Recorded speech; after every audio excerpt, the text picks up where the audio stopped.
dhalinyarada ku dhaqan xeryahani qaxootiga dhadhaab ee gobolkani waqooyi bari dalkani Kenya ayaa waxay go'aansadeen inay ka dirbadaan xeryahan qaxootiga dhadhaab maadaama qaarkood ay waxbarasho dugsi sare ay ka dhiganayaan xeryahani qaxootiga dhadhaab markaasna ay ku dhashteen xeryahani qaxootiga ee dhadhaab dhalinyartani ayaa noqonayaan kuwii ugu horeeyeen ee xeryahani qaxootiga dhadhaab ka tahriibaan isla markaasi ahaayeen kuwii ku dhasheen ee xeryahani dhalinyartani ayaa waxay go'aansadeen inay si iskooda ah uga cararaan gobolkani waqooyi bari ee dalkani Kenya maadaama ay bursasidii ay ku jireen madaxweynaha dalka Mareykanka Donald Trump uu xayiray maadaama madaxweynaha uu dalkaasi xayiray inay u dirbadaan qaarada Yurub haddaba si aan wax uga ogaano xaaladda dhalinyartani ayaan wareysanay mid ka mid ah hooyooyinkii ubadkooda tahriibeen isla markaasi laga soo qabtay gobolada dalkani Kenya waxaana ka mid ah hadaladii sultaan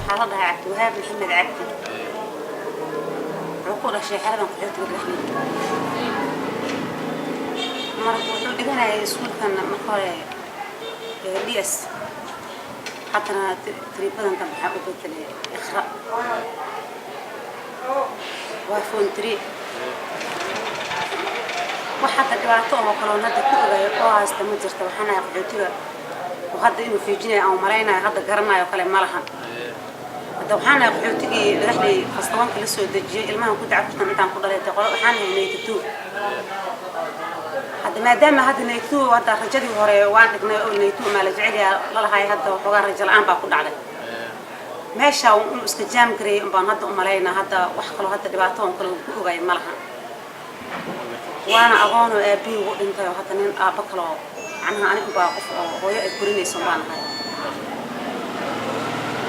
الدوام واي وضد كنيت وحن كلاي قالوا كان معناها تهريد كي وحنا أي مرينا ين أبو كلاي إلهي يجيب بقر قيد ابني قلنا بعلم برنو رجال على هذا جارس بوت كذا على سوقته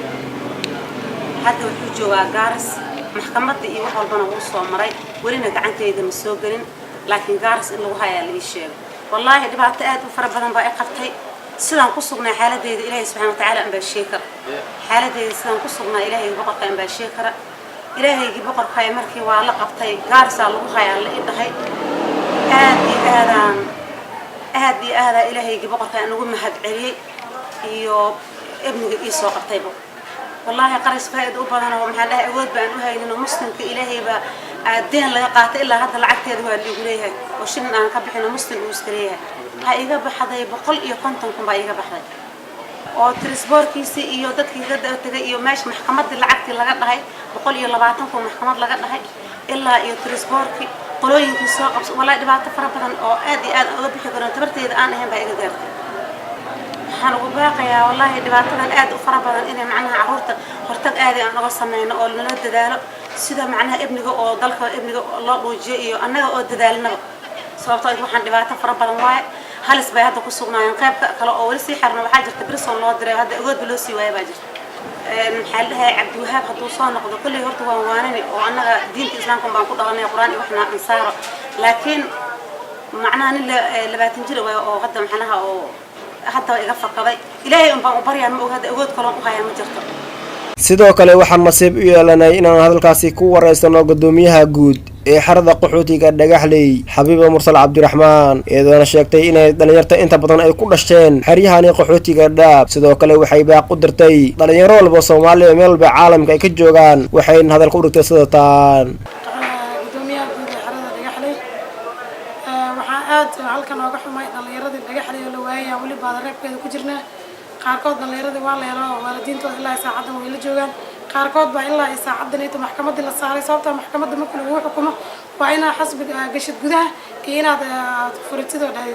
waa xariga la xukumo ama 4 bilood ama 6 bilood inta la xukumo yaa lacag aan ka dhiganaa gadanaya markii ilmihii qaarkood baa hooyo leen oo aaba leen qaarkood baa agoon waxba haysanin markii ilmihii qaarkood ilaa saacadan meesha way ku jiraan halkii way ku xayireen kuwa waalidiinta laana waalidiintooda rafaad iyo silac waxay maraan iyo deemo waxay u qaadaan baad qaarkood baa gacanta lagu hayaa arinta ayadana arrin waxay nagu noqotay ismoraal ama niyo xumo ah sababta dhalinyarada dib fara badan bay nagu hayaan shakhsi ahaanteena waxay fiican oo maanta qaxootiga dhagaxley 27 sano aan joogno waxyaalo fara badan oo aan arkin bay dhalinyarada maalmaha ku dhaqmaan marka waana wax annaga dharbaaxa weyn ummadan qaxootiga dhagaxley degan ku noqotay maanta dhalinyarada sababtay u cararayaan anaga sabab kuma sheegi karma laakiin waxyaalaha ugu weyn oo maanta aan leeyahay dhalinyarada iskuulada dhigta ama dhalinyarada banaanka jooga iskuulada bogayba waxyaalaha la cararaan waa rajo la'aan wadankii waa ogtahay xaaladiisa waa iska 40% way maanta rajo malaan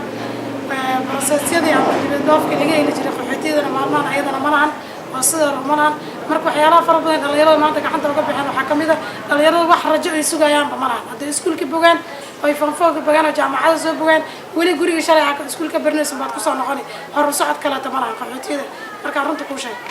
ayada waa xaqiiq taayada xaqiiq waa sababtoo ilmaha neeto qaarkood hadda ilmaha wada maqnay maanta leeyahay ama qaarkood kuwa imaadada la soo helay kulligood waa ilmihii qaxootiga lagu dhalay halkan baa joogtay 99 tuudi waa halkan imaatay hooyada halkan baa lagu guursaday hooyada halkan ay kugu dhashay Soomaali waliga indhamaada saaran Soomaali aad diir u dhaad meel aad ka bilaabay oo xaaladda xitaa business ka xitaa meel ka bilaabay malaha mid kale too jirto iskuulka markuu cunuga bogo faanfo u bogo deeq jaamacadeed malahan waxbarasho dheeraad ah malahan shaqo malahan marka qofka inuu isla hadlo qofka dhalinyarada mustaqbal waraasana naftirkiisa waa guurtaan qof inuu meel deg u rabo marka qaxooto ku sii guurso qaxooto adag ku dhaltay dana qaxooto ku sii guurso si taagno dhalinyarada qaarkood waxay ku noqonaysaa waxyaalo challenge oo maskaxdooda aad u kululeysa marka qaarkood waxa ku qasabto inay iska dhaqaaqaan si fahalista meesha isaga tuureen diinta xiriyaha horta wax ay qaban karaan malaha sababta waa dad qaxootiga dhalinyarada waxaan daamin sababta tala dheeraad ma hayaan laakiin waalidiinta waxaan dhihi lahaa xaaladda maanta lagu sugay waa xaalad xun 27 sano qaxootiga joognay waliga anaga xaaladahan oo kale ma arkin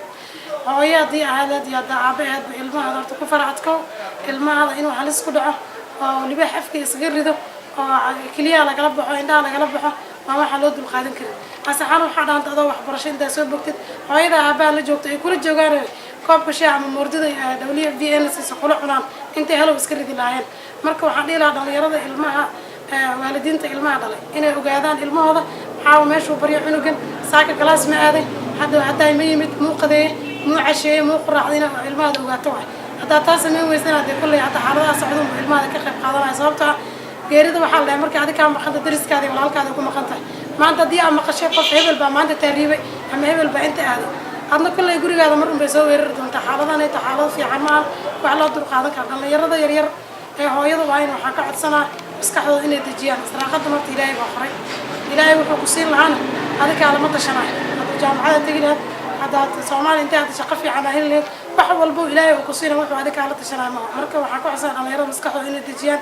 ilaahayna isku xiran qofka ilaahay isku xir wax ka alaabay malaha si kastaba ha ahaatee waa markii ugu horeysay dhalinyaro sidan oo kale tahriib laga soo qabto isla markaasina lagu soo celiyo xeryahan qaxootiga ee Dadaab ee gobolka Waqooyi Bari Xasan Cumar Xasan Kaafi telefishinka caalamiga ee Badda Cas xeryaha qaxootiga ee Dadaab.